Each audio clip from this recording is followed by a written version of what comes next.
부터 24절 말씀 같이 기도하고 말씀 읽겠습니다. 하나님 아버지, 부족하고 연약한 저희들 이 새벽에도 하나님의 은혜로 예배당에 모여 새벽 예배의 단을 함께 쌓으며 혹은 가정에서 온라인으로 깨어 하나님께 새벽 예배의 단을 함께 쌓게 하여 주시니 감사하며 하나님 저의 중심을 받으시며 또 이 시간에도 하나님이 주신 귀하고 복된 성경책의 말씀을 조금 읽게 하시고 해석하게 하시고 묵상하게 하시고 거기에 담긴 하나님의 진리와 교훈을 기억하게 하시고 마음에 새기게 하여 주시기를 소원합니다.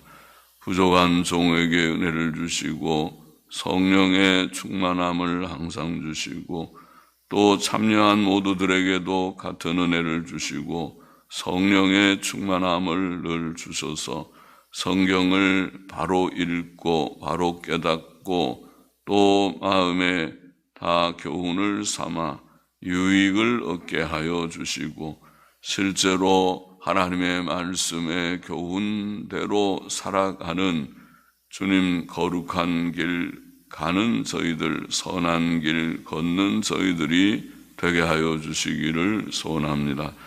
예수 그리스도의 이름으로 기도하옵나이다. 아멘. 잠언 12장 21절부터 24절 말씀 21절 보십시다. 의인에게는 아무 재앙도 임하지 아니하려니와 악인에게는 앙화가 가득하리라. 앙화라는 말도 재앙이라는 뜻과 비슷한 말입니다. 재앙이라고 번역할 수 있습니다. 의인은 하나님 경외하며 그의 계명에 순종하는 자, 곧 오늘날 주 예수 그리스도를 믿고 의와 사랑을 실천하는 자입니다. 그런 의인에게는 아무 재앙이 없을 것입니다. 물론 의인에게도 고난은 있습니다. 그가 실수하면 징계의 고난이 있습니다. 다윗은 범죄한 이후 여러 가지 징계의 고난을 겪었습니다. 히브리서 12장 8절은 징계는 다 받는 것이거늘 너희에게 없으면 사생자요 참 아들이 아니니라고 말했습니다. 징계가 있습니다. 또 욥의 고난 같은 신앙 인격 훈련의 고난도 있습니다. 의인은 고난이 많다. 시편의 34편 19절에는 그렇게 표현했습니다. 그러나 의인의 고난은 재앙이 아닙니다. 의인의 고난은 멸망으로 끝나지 않습니다. 하나님께서는 그 고난에서 그를 건져 주십니다.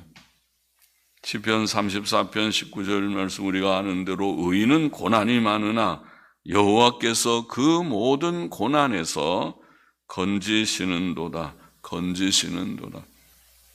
시편 91편 10절에는 화가 내게 미치지 못하며 재앙이 내 장막에 가까이 오지 못하리니 그런 말씀이지요.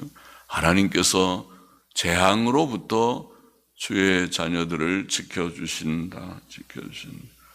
디모데후서 4장 18절에 보면 사도 바울은 이런 고백을 했습니다. 주께서 나를 모든 악한 일에서 모든 악한 일들, 자기를 해하려고 하는 일들, 또 자기에게 닥친 여러 가지 환난과 고난의 일들, 모든 악한 일에서 건져내시고 건져주셨다. 건져내시고 또 그의 천국에 들어가도록 구원하시리라. 그것을 확신했다. 그런 체험도 하고 또 앞으로 어떤 고난이 나를 기다릴지 몰라도 하나님께서 나를 건져내시고 구원해 주실 것이다.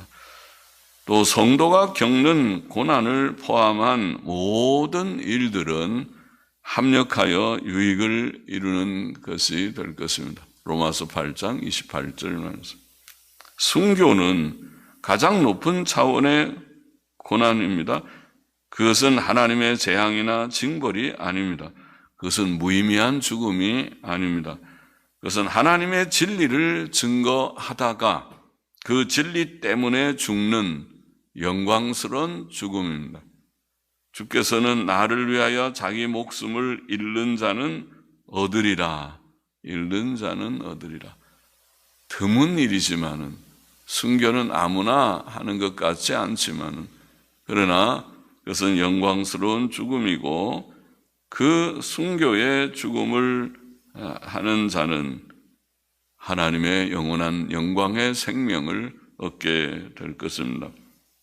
그러나 악인에게는 앙화가 가득하리라. 악인에게는 재앙이 가득할 것입니다. 레위기 26장과 신명기 28장은 하나님의 법을 거역하는 악인들에게 기근과 가난과 전쟁과 열방으로의 흩어짐과 여러 가지 질병들 등의 재앙이 있을 것을 증거했습니다. 신약 성경은 내세의 지옥 형벌을 밝히 증거합니다. 22절 봅시다. 거짓 입술은 여호와께 미움을 받아도 진실이 행하는 자는 그의 기뻐하심을 받느니라. 거짓말은 마귀의 죄입니다. 마귀는 거짓의 압이라. 요한복음 8장 44절에 주께서 그렇게 말씀하셨습니다. 마귀는 에덴 동산에서 하와를 속여 말하기를 너희가 결코 죽지 아니하리라고 하였었습니다. 이단들과 이방 종교의 지도자들은 결국 거짓말하는 자들입니다. 열왕기상 22장 23절에 보면 이제 여호와께서 거짓말하는 영을 왕의 이 모든 선지자의 입에 넣으셨다. 그렇게 표현했지. 거짓말하는 영을 넣으셨다. 그래서 그들이 바른 말을 하지 않고 거짓말을 하였습니다. 마태복음 24장 11절에 보면 말세의 징조들 중 하나가 거짓 선지자가 많이 일어나 많은 사람을 미혹하게 하는 것이다. 그렇게 주께서 말씀하셨죠. 거짓 선지자, 오늘날 말은 거짓 교사들, 거짓 목사들이 많이 일어나서 많은 사람을 미혹하게 할 것이다. 그것이 말세의 징조고 오늘 시대에 이루어져 있는 일이 아닌가 싶습니다.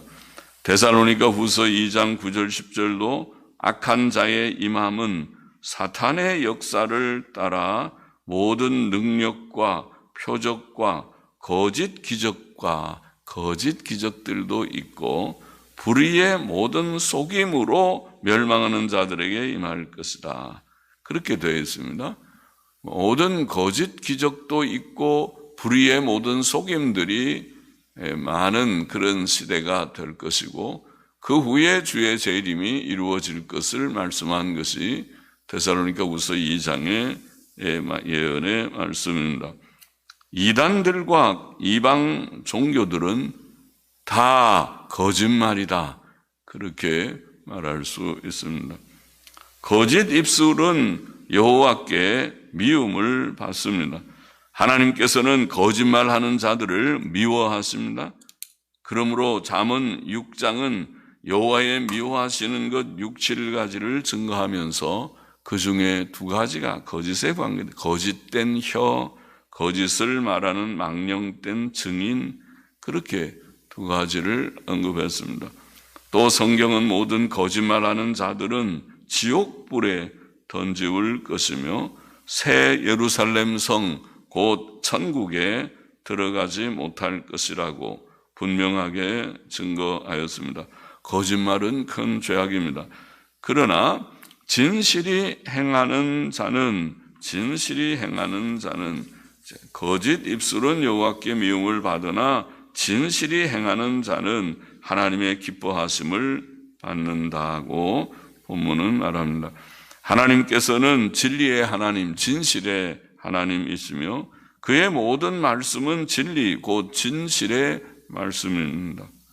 사람이 진리 안에서 행하면, 즉 진리를 믿고 진리대로 또 진실하게 행하면 하나님께서는 그를 기뻐하실 것입니다. 왜냐하면 그는 하나님의 뜻과 계명을 행하기 때문이죠. 하나님의 말씀은 진리의 말씀, 진실의 말씀이니까. 그러므로 하나님께서는 스가랴를 통하여 스가랴 8장 16절에 보면 너희는 각기 이웃으로 더불어 진실을 말하라. 너무 거짓말을 많이 하는 이스라엘 사회이기 때문에 진실을 말하라고 그렇게 교훈하셨고, 사도 바울도 우리가 아는 에베소서 4장 25절에 거짓을 버리고 각각 그 이웃으로 더불어 참된 것을 말하라. 우리가 서로 한 지체가 되어 있으니 지체이니까 진실하게 서로 말하고 그렇게 해야지 거짓으로 그렇게 거짓말을 하지 말아라. 그렇게 교훈합니다. 23절 넘어가 보십시다. 슬기로운 자는 지식을 감추어 두어도 미련한 자의 마음은 미련한 것을 전파하느니라. 슬기로운 자는 지식을 감춘다. 많이 알아도 아는 척하지 않는다는 말이겠죠. 지식을 감춘다. 왜냐하면 그는 겸손하고 선하며 지식의 참 용도를 알고 있고, 또 사람의 지식이란 보잘것없는 것이며 작은 지식도 하나님의 은혜이기 때문일 것입니다. 또 어떤 경우는 상대가 자기보다 더 잘 알 수 있거나 또는 자기 때문에 열등감을 가질 수 있기 때문일 것입니다. 가르치는 경우에는 지식을 가르쳐야 하지만은 아무 때나 자기의 지식을 드러내지 않고 꼭 필요할 때에 씁니다. 그러므로 지혜자는 많이 알아도 아는 척하지 않고 그 지식을 감추어 두는 것이다. 감추어 두는. 지식은 사람을 교만하게 만드나 사랑은 자랑하지 않고 교만하지 않는다. 그런 말씀 고린도서에 나와 있죠. 그래서 지식을 감추어 둔다. 지혜자는 지식을 감추어. 그러나 미련한 자의 마음은 미련한 것을 전파한다. 미련한 자는 미련한 것을 전파한다. 미련한 것이란 잘못된 지식이나 잘못된 생각과 판단을 가리킬 것입니다. 미련한 자는 미련한 것을 전파한다.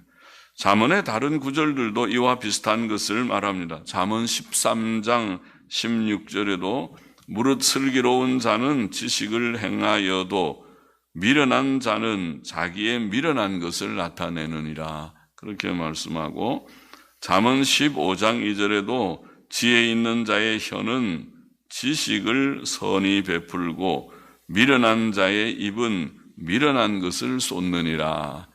미련한 것을 나타내고 미련한 것을 쏟고 또 미련한 것을 이게 전파하고, 이렇게 미련한 자들을 그렇게 묘사했습니다. 미련한 자가 왜 미련한 것을 전파하는가? 왜냐하면 그는 무지하고 교만하기 때문일 것입니다. 미련한 자는 옳고 그른 것, 좋고 나쁜 것을 구별하지 못합니다. 그러므로 미련한 자는 자기 자신만 미련할 뿐 아니라 미련한 것을 전파함으로 다른 사람들도 자기처럼 미련하게 만듭니다. 또 그는 교만하기 때문에 다른 사람들에게 뭔가 자신을 자랑하고 뽐내려 합니다. 그러나 그가 드러내는 것은, 그가 전파하는 것은 미련한 것에 불과할 것입니다. 24절 보십시다. 부지런한 자의 손은 사람을 다스리게 되어도 게으른 자는 불임을 받느니라. 근면에 대한 교훈이 간혹 이렇게 나오죠. 부지런한 자의 손은 사람을 다스리게 될 것이다. 일은 보통 손으로 하니까 농사도 목축도 건축도 가사도 사무일도 다 손으로 많이 하죠. 손이 꼭 필요합니다. 일하는 데는. 사람은 자기의 하는 일에 근면하고 충실해야 합니다. 손이 부지런한 자는 많은 소득을 얻습니다. 1시간에 물건을 10개 만드는 사람보다 13개 만드는 사람은 8시간이면 24개나 더 만들 것입니다. 남보다 더 만들고 그러면 수입도 그만큼 늘 것입니다.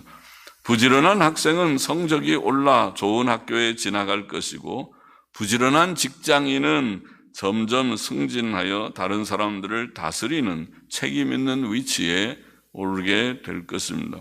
신앙 인격도 비슷합니다. 더 많은 성경 읽기와 배우기, 또 기도, 성도들 간의 교제, 전도와 봉사 등을 통해 부지런히 자기를 단련시킨 자는 지식과 인격이 많이 성장하여 교회의 중요한 책임을 맡을 직분자가 될 것입니다. 그러나 게으른 자는 부림을 받을 것이다. 자기 일에 게으른 자는 그 일에 좋은 성과를 얻지 못합니다. 성경은 게으른 자는 가난하게 된다고 가르칩니다. 잠언 6장에서 우리가 읽었죠. 게으른 자여 내가 어느 때까지 눕겠느냐. 내가 어느 때에 잠이 깨어 일어나겠느냐. 좀 더 자자, 좀 더 졸자, 손을 모으고 좀 더 눕자 하면 내 빈궁이 강도같이 오며 내 곤핍이 군사같이 이르리라. 그런 말씀이 있죠. 게으르면 가난해지는 것이다. 가난해진다. 잠언 18장 9절도 자기의 일을 게을리하는 자는 패가 하는 자의 형제니라. 집을 다 망치는 그런 자의 형제다. 집을 망친다는 말이 패가 한다. 게으른 사람은 남의 밑에서 부림을 받을 것이다. 그렇게 오늘 본문은 말합니다. 또 잠언 10장 26절은 게으른 자는 그 부리는 자에게 기쁨이 되지 못하고 오히려 이에 초같이 부림을 받는데 그래도 부림을 부리는 자에게 기쁨을 주지 못하고 이에 초같이 눈의 연기같이 괴로움이 될 것이다. 그런 표현도 있어요. 그래서 부림을 받으면서도 그렇게 사랑을 입지 못하게 이가 시리고 눈이 따갑고 그러면 안 좋죠. 그렇게 표현했습니다. 게으름이 이렇게 안 좋은 것이다. 사람은 근면해야 한다. 그런 교훈을 성경은 우리에게 주었습니다. 본문의 교훈을 다시 정리해 보면 첫째로 의인에게는 아무 재앙도 임하지 않을 것이지만 악인에게는 재앙이 많을 것이다. 재앙, 세상에 재앙이 있는데 의인에게는 재앙이 임하지 않는 것이다. 우리는 세상에서 고난을 두려워하지 말고 고난이 다 재앙은 아닙니다. 고난이 악인에게는 재앙이지만은 의인에게는 그 고난에서 다 구원함을 얻는 보호함을 얻는 것이 고난입니다. 그래서 고난을 두려워하지 말고 오직 의롭게만 살도록 하나님을 경외하고 계명 순종하며 바르게만 사십시다.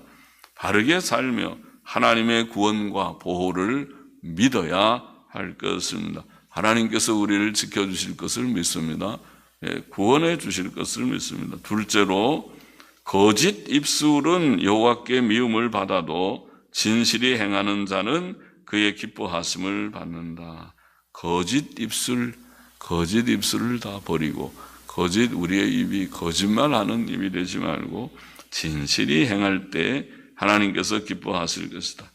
우리는 모든 거짓과 거짓말을 버리고 항상 진실하게 살고 진실한 말만 함으로 하나님의 기뻐하심을 받아야겠다. 하나님께서 너 참 착하구나. 너는 진실한 사람이로구나. 그렇게 하나님께서 기뻐하시는 것이 복이죠. 하나님께서 기뻐하시고 하나님이 미워하셔. 넌 거짓말쟁이로구나. 툭하면 거짓말을 잘하고 조금만 유리해도 거짓말하고 분리해도 거짓말하고 아예 거짓말을 달고 사는구나. 그렇게 하나님께서 우리를 평하시면 미워하시는 우리가 될 거예요. 하나님께서 우리를 미워하시면 되겠습니까? 하나님께서 기뻐하시는 너는 참 착하구나. 진실하게 살려고 애쓰고 있구나. 그렇게 되기를 원합니다. 셋째로 슬기로운 자는 지식을 감추어도 미련한 자의 마음은 미련한 것을 전파한다고 말씀합니다. 우리는 슬기로운 자 되기를 원합니다. 지식이 많이 있고 하나님의 말씀, 지식을 많이 가지고 또 꼭 필요할 때 그 지식을 적절하게 활용하는 지혜자가 다 되기를 원합니다. 미련한 자처럼 우리 속에서 나오는 것이 다 미련함이 돼서 자기도 미련하고 남도 미련하게 만드는 그런 우리가 되지 않기를 원합니다. 넷째로 부지런한 자의 손은 사람을 다스리게 되어도 게으른 자는 부림을 받을 것이다. 부림을 받을 것이다. 우리는 신앙생활에도 세상 일에도 부지런한 자, 근면한 자가 되어야 하겠습니다. 그것이 하나님께서 우리에게 원하시는 것입니다. 의롭게만 살아가십시다. 거짓된 입술을 버리고 진실하게만 살아야 된다고 오늘 다시 교훈했습니다. 그리고 슬기로운 자가 되고 미련한 자, 미련을 전파하는, 미련을 나타내는 자가 되지 말고 부지런한 자의 손이 부지런한 자가 되는 우리 모두가 되어야 하겠습니다. 기도하십시다. 하나님 감사합니다. 오늘 새벽에도 몇 절의 말씀을 읽고 조금 묵상케 하시니 감사합니다.